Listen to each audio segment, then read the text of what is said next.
Guys, നമ്മുടെ പുതിയ വീഡിയോയിലേക്ക് എല്ലാവർക്കും സ്വാഗതം. ഇന്ന് ഞങ്ങളൊരു ഗെയിമായിട്ടല്ല ജൂല വന്നിരിക്കുന്നത്. അതെ, ഞങ്ങൾ 3 പേരുണ്ട്.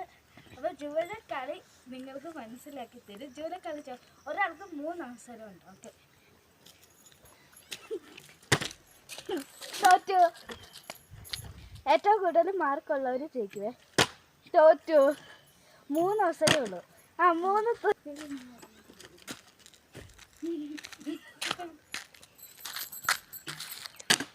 ഒരവസരം പോയി. രണ്ടാമത്തതും പോയി. 3 വെച്ചിട്ട് പോയി. ഇത് ജൂൻ ചേട്ടനാ. ഈ ആള് മുഖം കാണിക്കാതെ എപ്പോഴും നടക്കുന്നതാണ് ഈ പുള്ളി. ഒരു പേർക്ക് എന്തായാലും ജൂൻ ചേട്ടൻ ജയിച്ചു. ഒന്നല്ലേ ജയിച്ചു. ഓക്കെ, നമ്മുടെ വിന്നർ ഈസ് ജുവൻ ചേട്ടൻ. Okay, bye. എല്ലാവരും ലൈക്ക് ചെയ്യുക, കമൻറ്റ് ചെയ്യുക, സബ്സ്ക്രൈബ് ചെയ്യുക.